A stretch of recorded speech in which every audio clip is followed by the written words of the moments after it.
News headquarters, and we're coming on the air with the first pictures of former American prisoners returning to U.S. soil after being held in Russia. You see Paul Whelan, they're shaking the hands with President Biden. He was wrongly imprisoned in Russia for years, his family members there to greet him, along with Vice President Kamala Harris.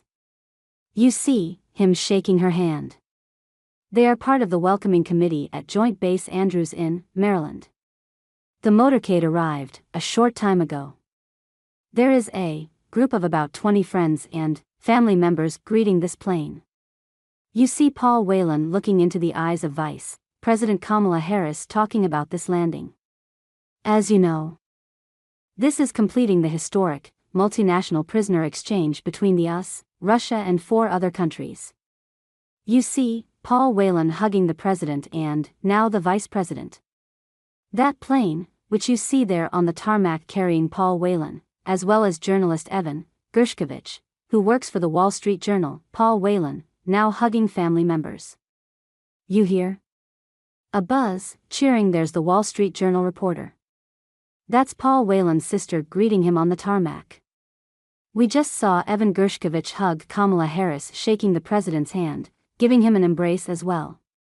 He was imprisoned for 491 days, and I want to go now to Jay O'Brien, who's there on the tarmac.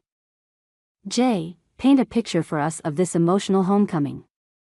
Clearly, there are friends, relatives and colleagues at the Wall Street Journal there to greet Evan J.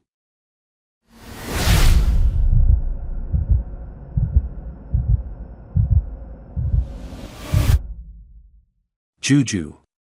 A silence fell over the press and the others here. As you saw that plane coming in, it was the only plane in the sky. It was the only light in the sky. And then, as Paul Whelan stepped off the aircraft, it was only fitting. He is the one of these 3 detainees who had been in prison in Russia the longest. He stepped off the aircraft just behind me, and this moment is still playing out.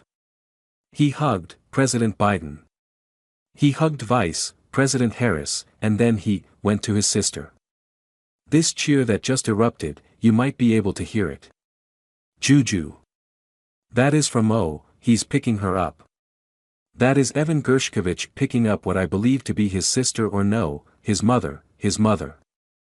Ella, his mother, Ella. The Wall Street Journal has put out a long piece that details everything that she went through, specifically his father as well.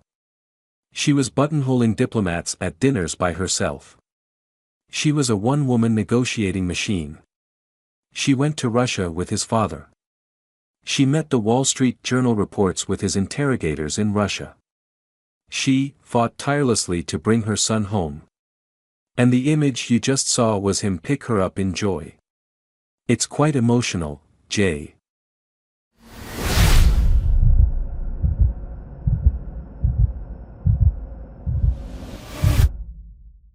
What we're now seeing is President Biden greeting the Russian-American journalist, also, Kurmasheva. She has just descended from the stairs, is now talking to the Vice President, Kamala Harris, presumably talking about this long journey to freedom. They are being met by family members, encouraged to do so as she runs across to greet her family. It's an emotional scene on the tarmac at Joint Base Andrews. Jay, I know that you started talking about the diplomatic efforts, but also the quiet efforts and the not-so-quiet efforts of family members to keep their loved ones in the news and to keep their imprisonment a priority for this administration.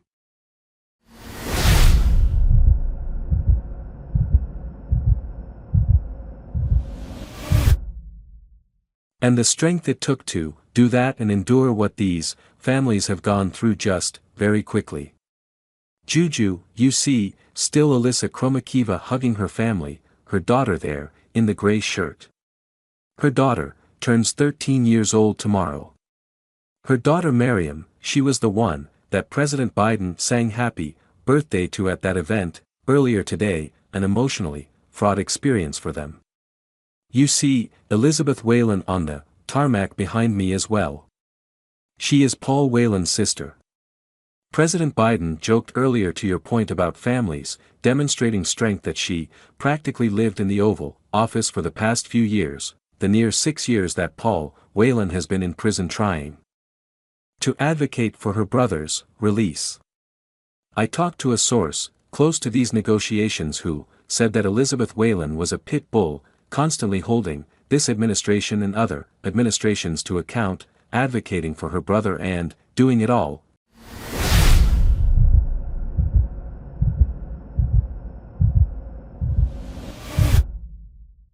Thanks for watching this video.